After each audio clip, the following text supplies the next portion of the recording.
Hello बच्चों, welcome to yoga classes. और आज की क्लास में हम लोग पढ़ने वाले हैं प्रोड्यूसर्स इक्विलिब्रियम। तो प्रोड्यूसर्स इक्विलिब्रियम आप आराम से समझ जाएंगे। बस आप यहाँ पे इतना ध्यान रखिएगा कि एवरीवन वांट्स द प्रॉफिट। हर एक इंसान को, कोई भी बिजनेसमैन हो, उसको क्या चाहिए? एक प्रॉफिट चाहिए, राइट? तो अब आपको मैंने एक चीज पहले भी बताई थी कि ना, आप नंबर ऑफ क्वांटिटीज जितनी बढ़ाते रहोगे तो उसका प्रॉफिट तो ऑफ कोर्स आपको भी पता है बढ़ेगा, लेकिन एक पॉइंट ऑफ टाइम तक। कब तक? जब उसकी कॉस्ट अगर उसको ज्यादा पड़ने लग जाएगी। आपको भी पता है, पिछली पिछली वीडियोस में मैंने कॉस्ट और रेवेन्यू चैप्टर में चीजें कवर करी थी, तो ये बताया था आपको कि कंज्यूमर जो होता है, कंज्यूमर कह रहा हूँ, जो प्रोड्यूसर होता है, प्रोड्यूसर कोई भी चीज को प्रोड्यूस करता है ना। मान लो एक लैंड, मैंने एग्जांपल दिया था वीडियोस में कि एक लैंड है, यहाँ पे अगर 100 चेयर्स का ही प्रोडक्शन हो सकता है एफिशिएंटली, लेकिन अगर वो 200 चेयर्स यहाँ बनाने लगेगा तो इसको कॉस्ट ज्यादा पड़ेगी, हर एक चेयर की कॉस्ट ज्यादा एक्स्ट्रा पड़ने लग जाएगी। तो इस केस में क्या होगा? ऐसा भी हो सकता है कि उसका प्रॉफिट मतलब कम होने लग जाए। जितना 100 चेयर्स पे कमा रहा था वो, एक पॉइंट ऑफ टाइम ऐसा आएगा कि भाई वो 200 पे नहीं कमा सकता, उतना कम कमाएगा। तो ऐसे केस में क्या होता है? एक ऐसा सेट, मतलब एक प्राइस कि इस प्राइस पे बेचेगा और इतने क्वांटिटी बेचेगा, ठीक है? इतनी क्वांटिटी या इतना आउटपुट बेचेगा। इसके कॉम्बिनेशन को हम बोलते हैं प्रोड्यूसर्स इक्विलिब्रियम। मतलब एक पर्टिकुलर प्राइस पे पर्टिकुलर नंबर ऑफ क्वांटिटीज बेचने पे प्रोड्यूसर को मैक्सिमम प्रॉफिट हो, ऐसे को हम बोलते हैं, इसको हम बोलते हैं प्रोड्यूसर्स इक्विलिब्रियम। मैं फिर से रिपीट कर रहा हूं, एक ऐसा कॉम्बिनेशन प्राइस एंड क्वांटिटी का जिसे उस प्राइस पे, जिस क्वांटिटी को उस प्राइस पे बेचने पे कंज्यूमर को मैक्सिमम प्रॉफिट मिले, उसको हम बोलते हैं, सॉरी, प्रोड्यूसर को मैक्सिमम प्रॉफिट मिले, उसको हम बोलते हैं प्रोड्यूसर्स इक्विलिब्रियम। ध्यान रखना, अगर आप प्रॉफिट क्या कहते हैं, क्या कहते हैं, प्रॉफिट डिक्लाइन भी होता है अगर आप क्या कहते हैं, ज्यादा चीजें प्रोड्यूस कर दोगे, बहुत ज्यादा। वो मैं आगे आपको एग्जांपल्स के तौर पे समझाऊंगा। तो उससे पहले मैं आपको कुछ बेसिक डेफिनेशंस लिखवा देना चाहता हूँ कि प्रॉफिट का मतलब क्या होता है और प्रोड्यूसर्स इक्विलिब्रियम की स्टेटमेंट क्या होती है। तो स्टार्ट करते हैं with the definition of profit. तो बच्चों, ये है प्रॉफिट की डेफिनेशन, बहुत सिंपल है। It refers to the excess of receipts from the sale of goods over the expenditure incurred on producing them. Simple सी बात है। मान लीजिए आपने 100 kg राइस, राइस कह रहा हूं मैं, ठीक है, राइस प्रोड्यूस करे हैं रुपीज 1000 रुपीज के, ठीक है, 100 kg। तो आपने क्या कहते हैं, 100 kg 1000 में प्रोड्यूस किए हैं, बट आपने क्या किया है, सेल इसकी करी है मान लीजिए 1500 रुपीज में। कितने? 100 kg राइस की। तो अब आप ये देखिए, आपने एक्सपेंडिचर कितना किया? एक्सपेंडिचर मतलब आपने कितना खर्चा किया है? आपने खर्चा किया है 1000 रुपीज का,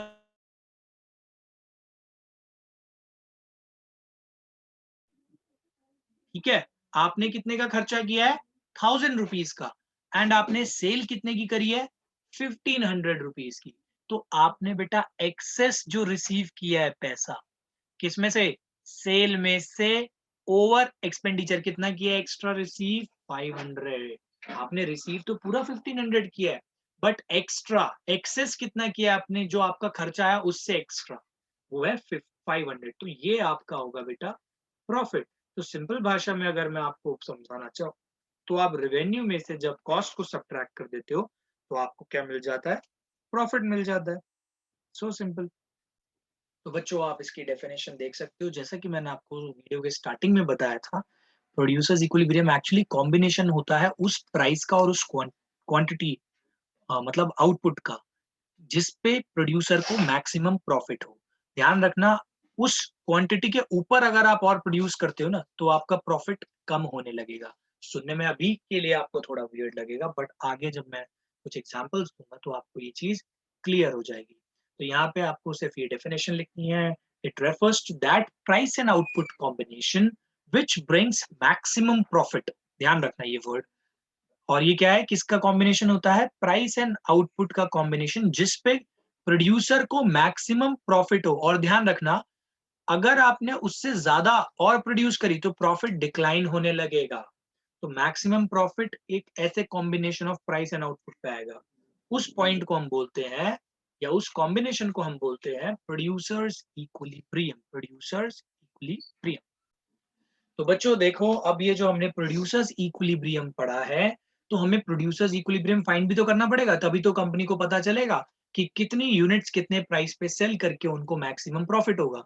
सो there are two methods. First one is TRTC approach. इसकी फुल फॉर्म है total revenue total cost, total revenue and total cost approach. And दूसरा मेथड है आपका marginal revenue and marginal cost approach. तो ध्यान दीजिएगा, ये आपके सिलेबस से कट हो गया है, तो हम इसको डिस्कस नहीं करने वाले हैं अभी, हम इसको फॉलो करेंगे अभी, राइट। तो अभी हम स्टार्ट करेंगे marginal revenue and marginal cost approach. लेकिन उससे पहले मैं आपको फर्दर एक चीज बता देना चाहता हूँ। यहाँ पे ना ये जो हम अप्रोच डिस्कस करने वाले हैं, इसके अंदर भी टू सिनेरियोज कंसिडर करेंगे। अगर आप लोगों ने मेरी लास्ट वीडियो नहीं देखी है, जो कि मैंने रेवेन्यू की बनाई है, रेवेन्यू का पार्ट 2, उसमें मैंने आपको बताया हुआ है, दो सिचुएशंस बता रखी है। तो वो सिचुएशंस क्या बता रखी है कि हम दो सिचुएशंस मान के चलेंगे इक्विलिब्रियम के लिए। और वो दो डिफरेंट सिचुएशन क्या है? पहली एक परफेक्ट कंपटीशन की मान के चलते कि अगर उस प्रोडक्ट की जो वो जो है, वो परफेक्ट कंपटीशन में आता है, वो चीज कमोडिटी अगर उसकी परफेक्ट कंपटीशन में आती है, यानी कि व्हेन प्राइसेस रिमेन्स सेम। ठीक है, ये परफेक्ट कंपटीशन में आता है when prices remains constant, first situation. और दूसरी सिचुएशन होती है when price falls, when price falls with rise in output. तो हम एमआरएमसी अप्रोच को करेंगे फॉलो, और इसके अंदर दो केसेस पढ़ेंगे, एक ये और एक ये वाला। तो आइए स्टार्ट करते हैं हम लोग पहले के साथ, marginal revenue and marginal cost approach. तो बच्चों अब देखिए, हम इस अप्रोच को पढ़ने वाले हैं। इस अप्रोच को अभी आप समझिए क्या लिखा है। According to this approach, producers equilibrium refers to the stage of that output level at which MC is equals to MR। MC का मतलब है यहाँ पे marginal cost is equals to MR, marginal revenue. आपको मैं बता देता हूँ मार्जिनल कॉस्ट क्या होती है। अगर आप एक एडिशनल यूनिट प्रोड्यूस करते हो, तो वो एडिशनल यूनिट कितने रुपया, सिर्फ वही एडिशनल यूनिट को बनाने में कितने रुपए लगते हैं, वो होती है आपकी मार्जिनल कॉस्ट। उसी हिसाब से अगर आप एक एडिशनल यूनिट को, मतलब जितनी आप पहले सेल कर रहे थे उससे एक एक्स्ट्रा यूनिट को अगर आप सेल करते हो, तो आपको कितना एक्स्ट्रा रेवेन्यू मिल रहा है सिर्फ उस एक यूनिट की वजह से, उसको बोलते हैं हम लोग मार्जिनल रेवेन्यू। तो ये समझ लीजिए इस अप्रोच के अंदर क्या होता है, हमें ये देखना होता है कि किस पॉइंट ऑफ टाइम पे MC is equals to MR होता है।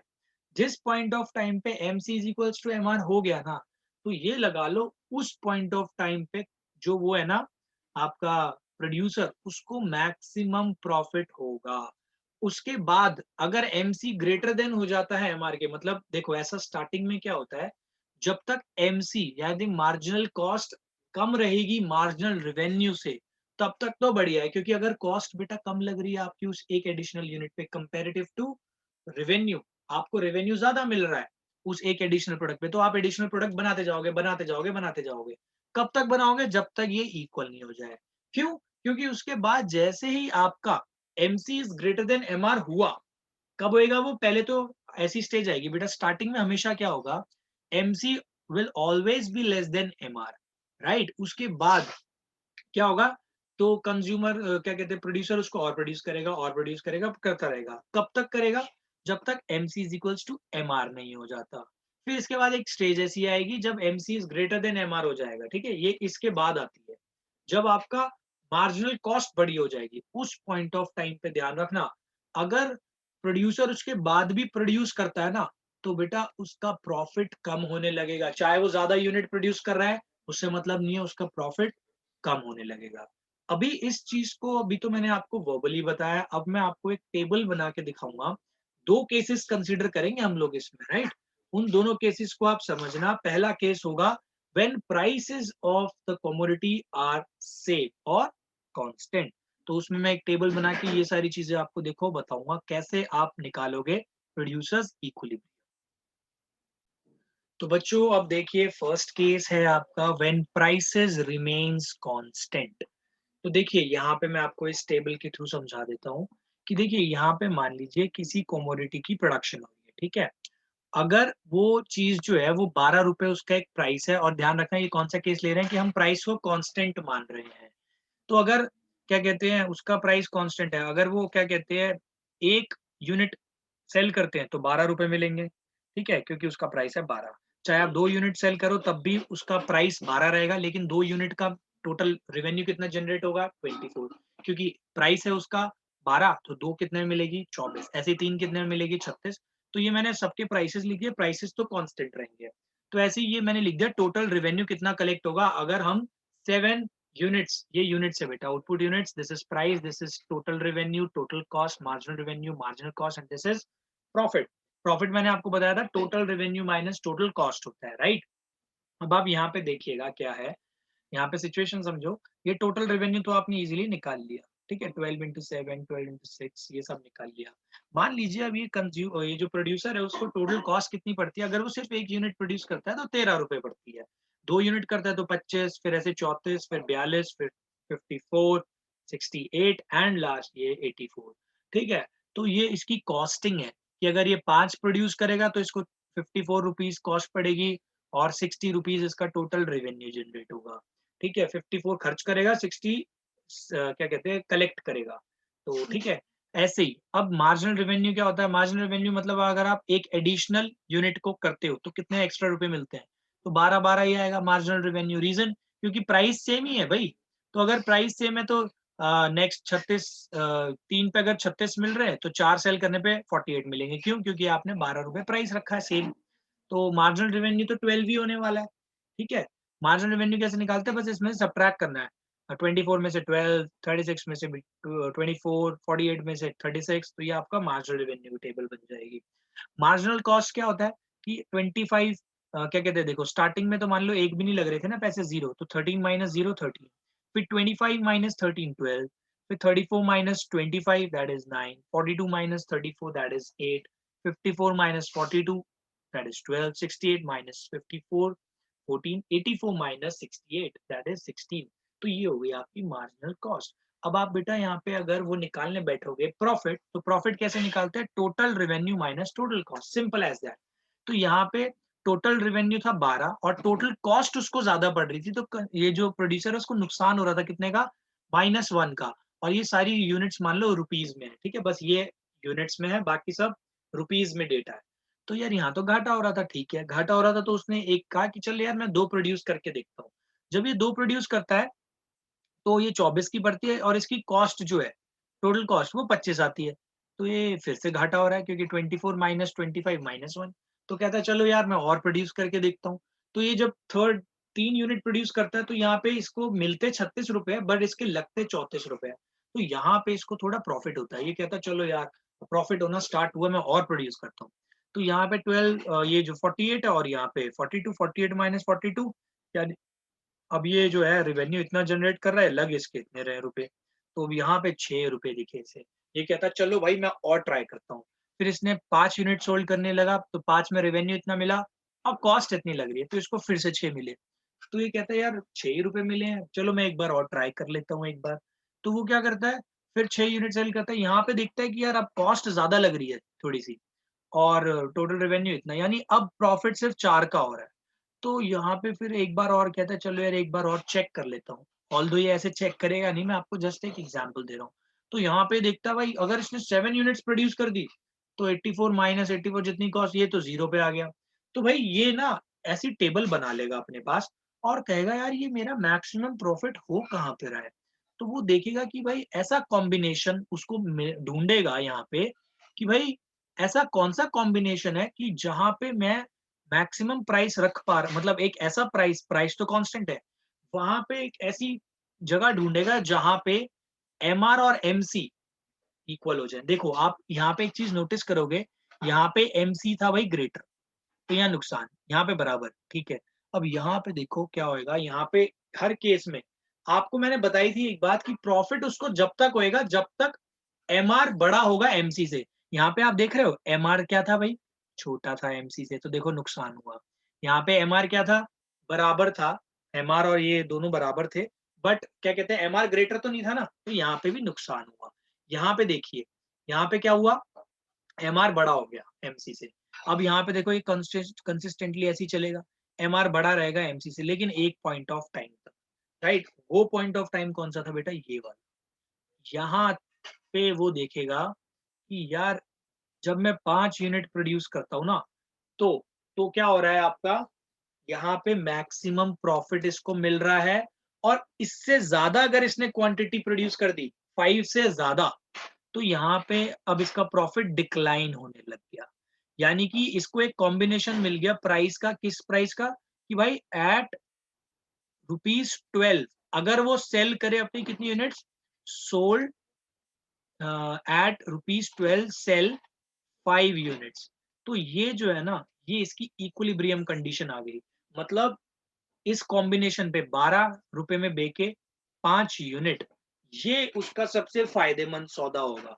तो हम यहाँ से इस टेबल से पता लगा पा रहे हैं कि कंज्यूमर सॉरी प्रोड्यूसर्स इक्विलिब्रियम हम यहाँ से पता लगा पा रहे हैं इस पॉइंट पे, यानी इस वाले कॉम्बिनेशन पे प्रोड्यूसर को सबसे ज्यादा फायदा होगा। और वो कॉम्बिनेशन किसका है, प्राइस का एंड यूनिट्स का। अब आप सारी चीजें रिलेट कर सकते हो जो इससे मैंने पहले आपको बताई थी, कि जब तक एमसी बड़ा है, मतलब यानी एमआर बड़ा है एमसी से, तब तक तो प्रॉफिट बढ़ता रहेगा। लेकिन एक पॉइंट ऑफ टाइम आएगा जब एमआर हो जाएगा एमसी के बराबर, और बराबर होने के साथ, अगर ये बराबर है और इसके जस्ट बाद आपका एमआर जो है वो ग्रेटर हो गया, सॉरी लेस देन हो गया एमसी से, तो वहां आपका प्रॉफिट डिक्लाइन होने लग जाएगा। यहाँ पे आप देख सकते हो एमआर लेस देन हो गया किससे, एमसी से, एमसी बड़ा हो गया, यहाँ पे आपका प्रॉफिट डिक्लाइन होने लग जाएगा। तो प्रोड्यूसर के लिए सबसे फायदेमंद चीज क्या है, जहां उसको मैक्सिमम प्रॉफिट मिल जाएगा प्राइस पे, वो है ये। तो ये 5 और 12 का कॉम्बिनेशन बन गया इसका, यानी 5 units at a rate of ₹12 is his producers equilibrium, right. तो बच्चों देखो, अब इसी चीज से ना मैं एक ग्राफ बनाने वाला हूँ, तो इस ग्राफ को भी आप लोग देखिएगा। इस ग्राफ की खासियत क्या है, देखो बहुत सिंपल सी चीज बताने वाला हूँ आपको ग्राफ में। तो देखो यहाँ पे ग्राफ इसका कुछ ऐसा बनेगा, ये हमने ग्राफ बनाया। ग्राफ में ये रिप्रेजेंट करता है रेवेन्यू एंड कॉस्ट, ठीक है। ये वाली side revenue and cost in rupees, ठीक है। मार्जिनल रेवेन्यू मार्जिनल कॉस्ट के बारे में बात कर रहा हूँ, ठीक है। और यहाँ पे ये आउटपुट हो गया, ठीक है। तो अब आप यहाँ पे खुद सोचिए, अगर मैं ए आर एम आर का ग्राफ बनाऊं, ए आर मतलब एवरेज रेवेन्यू, मार्जिनल कॉस्ट का, देखो अब मार्जिनल रेवेन्यू का, तो आप देख रहे हो मार्जिनल रेवेन्यू कांस्टेंट है 12 12 12, यानी उसकी तो एक स्ट्रेट लाइन बन जाएगी, कोई दिक्कत वाली बात नहीं। तो ये स्ट्रेट लाइन बन गई। कांस्टेंट क्यों है, क्योंकि भाई हम केसीए कंसीडर कर रहे हैं जहाँ पे प्राइस रिमेन्स कांस्टेंट है। तो M R is equals to A R is equals to price, ये आपको मैंने पिछली वीडियो में भी बताया था, राइट। अब आप इसको देखिए एमसी का कैसे बनेगा। आप मार्जिनल कॉस्ट देखिए, सबसे पहले मार्जिनल कॉस्ट डिक्रीज हो रही है, ठीक है। मार्जिनल कॉस्ट कहाँ तक डिक्रीज हुई है आपकी, देखो देखो देखो, ये मार्जिनल कॉस्ट यहाँ से यहाँ तक डिक्रीज होके गई, यहाँ तक, सिर्फ यहाँ तक। फिर इसके बाद ये इंक्रीज होती चलेगी, ठीक है, वापस इंक्रीज हो गई और ये ऐसे बढ़ के चलेगी।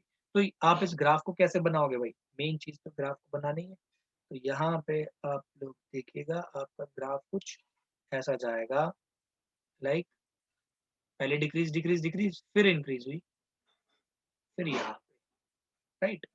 तो ये आ गया आपका इतना पार्ट। तो ये एमसी आपका बन गया, ये एमआर। अब बात आती है ये एमसी, ये वाला पॉइंट क्या डिनोट करता है बेटा, ये पॉइंट ऐसा डिनोट करता है कि इसके ऊपर इस यूनिट, यानी इसको क्यू लेट कर लो, इस क्यू के ऊपर अगर उसने प्रोडक्शन किया ना, तो उसका नुकसान होना पक्का है। इस चीज का ध्यान रखना होगा आप लोग, ठीक है। इस क्यू के ऊपर अगर इसने प्रोडक्शन किया, तो इसका नुकसान होना पक्का है, क्योंकि इस पॉइंट पे देख रहे हो MC is equals to MR हो चुका है। और यहाँ तक देख रहे हो, यहाँ इसको प्रॉफिट हो रहा है इस वाले रीजन पे, कि जहाँ पे जैसी एमसी नीचे गया ना एमआर के, यहाँ ये प्रॉफिट अवेल कर रहा है पूरा। यानी Q1 से लेके Q तक इतनी क्वांटिटीज में इसको प्रॉफिट मिलेगा। यहाँ पे आप देख लो, यानी कि ये क्वांटिटीज हो गई ये, राइट। तो यहाँ से यहाँ तक इसको प्रॉफिट मिल रहा है। तो इस चीज का ध्यान रखना, जब जब एम आर ग्रेटर होगा एमसी के, वो और यूनिट्स को प्रोड्यूस करेगा। लेकिन जैसे ही बराबर हुआ या फिर एमसी ग्रेटर देन हो गया एमआर के, तो भाई उसका प्रॉफिट डिक्लाइन होने लग जाएगा वहां से। तो यहाँ पे ये चीज है टर्म इंपॉर्टेंट, क्यों, इसके बाद वो प्रोडक्शन नहीं करेगा, अगर वो करेगा तो उसका प्रॉफिट डिक्लाइन होना स्टार्ट हो जाएगा। तो बच्चों अब देखिए, अब है नेक्स्ट केस। नेक्स्ट केस क्या है, when prices falls with rise in output मैंने आपको बताया था, जैसे आप आउटपुट को इंक्रीज करते हो और प्राइसेस को गिराते हो तो फिर क्या फर्क आता है। तो इससे पहले कांस्टेंट प्राइसेस का था, अब यहाँ पे प्राइस फॉल हो रहा है। तो यहाँ पे देखिए स्टार्टिंग अगर पहली यूनिट बेच रहे थे आप 8 की बेच रहे थे, सेकंड यूनिट 7 की, फिर आपने प्राइस और डाउन किया, फिर और डाउन किया, फिर और डाउन किया। यहाँ पे अगर आप 1 यूनिट 8 की बेच रहे थे तो आपको टोटल रेवेन्यू 8 मिल रहा था, 2 यूनिट 7 की बेच रहे थे 14, सिमिलरली 5 यूनिट 4 की बेच रहे थे तो आपको 20 रुपीज का रेवेन्यू जनरेट हो रहा था। अब आप 1 यूनिट प्रोड्यूस करे तो 6 रुपए लग रहे थे आपके खुद के, फिर 2 यूनिट प्रोड्यूस कर रहे थे तो 11 लग रहे थे, 3 यूनिट के 15, 4 यूनिट के 20, 5 यूनिट के 26, राइट। उसके बाद अब बात आती है मार्जिनल रेवेन्यू की। मार्जिनल रेवेन्यू का मतलब अगर आप एक भी यूनिट प्रोड्यूस नहीं कर रहे और आपने एक एडिशनल फर्स्ट यूनिट प्रोड्यूस करी तो कितने रुपए मिले, 8, तो 8, ठीक है। अगर आपने प्लस 1 और कर दिया तो 8 से 14 रुपए मिल गए, यानी कि कितने का डिफरेंस आया, 6 का, तो मार्जिनल रेवेन्यू मिला 6। तो 18 माइनस 4, नेक्स्ट वाले पे 4, फिर 2, फिर 0। फिर नेक्स्ट वाला कॉस्ट के बारे में बात करें, मार्जिनल कॉस्ट जैसा कि आपको पिछली बार समझाया था, इसकी 6 निकलेगी, इसमें 11 minus 6 that is 5, 5 15 minus 11 that is 4, 20 minus 15 that is 5 and 26 minus 20 that is 6। तो मार्जिनल कॉस्ट आपको निकालनी आती है, मार्जिनल रेवेन्यू आपको निकालना आता है। प्रॉफिट आपको मैंने बताया था कैसे निकाला जाता है, टोटल रेवेन्यू में से टोटल कॉस्ट को सब्ट्रैक्ट कर दीजिए। टोटल रेवेन्यू आपका 8, इसमें सब्ट्रैक्ट कर लीजिए 6 that is 2, 14 minus 6 that is, sorry 14 minus 11 that is 3, 18 minus 15 that is 3, 20 minus 20 that is 0, 20 minus 26 minus 6, right. तो अब यहाँ पे एक चीज समझने की कोशिश करिए, अगेन कॉन्सेप्ट बिल्कुल सेम है। आप एक ऐसा पॉइंट चुनेंगे जहां पे, ध्यान रखना, आप एक ऐसा ऐसा कॉम्बिनेशन चुनेंगे जहां पे एमआर और एमसी क्या हुआ, इक्वल हुआ, और उसके बाद एमसी बड़ा होने लग गया एमआर से, तो वो केस बनता है बेटा ये वाला, दिस इज द केस। यहाँ पे आप देखो एमआर और एमसी इक्वल, और इसके जस्ट बाद एमसी ग्रेटर देन होने लग गया किससे, एमआर से। इस चीज को आपको ध्यान रखना है, ठीक है। तो ऐसे सिचुएशन को हम बोलते हैं यहाँ पे, ये है प्रोड्यूसर का इक्विलिब्रियम। तो आप इसको बोल सकते हो कि यहाँ पे, तो producers equilibrium will be achieved at, तो here producers equilibrium is achieved at 3 units, और पिछली बार 5 यूनिट्स पे जो अचीव हो रही थी चीज हमें, ठीक है।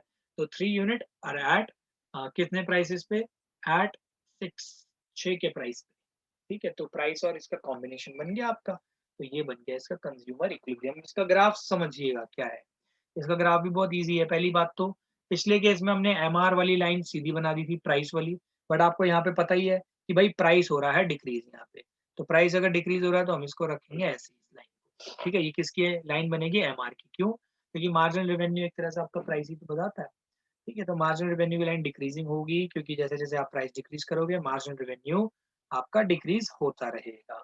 उसके बाद यहाँ पे क्या कहते हैं, हम निकालेंगे एमसी। एमसी का पार्ट देखो यहाँ पे अगेन वैसा ही ग्राफ बनेगा, बस थोड़ा सा फर्क आएगा, इसमें ग्राफ थोड़ा ऐसा बनेगा, ऐसा, ठीक है। This will be your MC graph, this will be your R graph, right. ये जो पॉइंट है, इस पॉइंट को हम ई से डिनोट कर देंगे, ये इक्विलिब्रियम का पॉइंट है, क्योंकि इस पॉइंट के बाद आप देख रहे हो एमसी ग्रेटर देन हो गया किससे, एमआर के, और यहाँ पे एमसी और एमआर इक्वल है। तो जितनी यूनिट्स यहाँ पे मान लो क्यू यूनिट्स आ गई, तो ये हो गया पॉइंट ऑफ इक्विलिब्रियम, मतलब ये है number of unit sold at equilibrium, और ये आपका क्या है, पॉइंट ऑफ इक्विलिब्रियम। यानी इस पॉइंट पे, इस पॉइंट से ज्यादा अगर आप प्रोडक्शन करने लग जाओगे तो आपको नुकसान होने लगेगा। और याद रखना ये रेवेन्यू एंड कॉस्ट की लाइन है, ये रुपीज में है, ये यूनिट्स है, यूनिट्स सोल्ड बोल सकते हो या आउटपुट बोल सकते हो इसको, आउटपुट, ठीक है। तो ये एमसी और एमआर का ग्राफ इस केस में ऐसा बनेगा। ध्यान रखना ये क्या है, when prices falls with rise in output, इस चीज को ध्यान रखना, ठीक है। तो यहाँ पे हमेशा इस चीज का ध्यान रखना कि भाई जैसे ही एमसी ग्रेटर देन होता है एमआर के, तो वहां से ये जो आपका क्या कहते हैं प्रोड्यूसर होता है उसको नुकसान होना स्टार्ट हो जाए, नुकसान मतलब प्रॉफिट उसका डिक्लाइन होने लग जाता है। तो इसीलिए वो एक ऐसी जगह ढूंढता है जहाँ पे उसको मैक्सिमम प्रॉफिट मिल जाए, और वो है 3 यूनिट्स प्रोड्यूस करना। तो वो ना ही 2 यूनिट प्रोड्यूस करेगा, ना ही 4 यूनिट प्रोड्यूस करेगा, वो कितनी करेगा, 3, क्योंकि 3 में उसको सबसे ज्यादा फायदा हो रहा है। तो बच्चों आई होप आपको ये वीडियो समझ में आई हो, please share to the friends, hit the bell icon, also hit the like button. अगर ये आपको वीडियो अच्छी लगी तो प्लीज चैनल को सब्सक्राइब करना ना भूले। You can also follow us on Facebook and Instagram. मिलते हैं नेक्स्ट वीडियो में, तब तक के लिए thanks for watching yogic classes.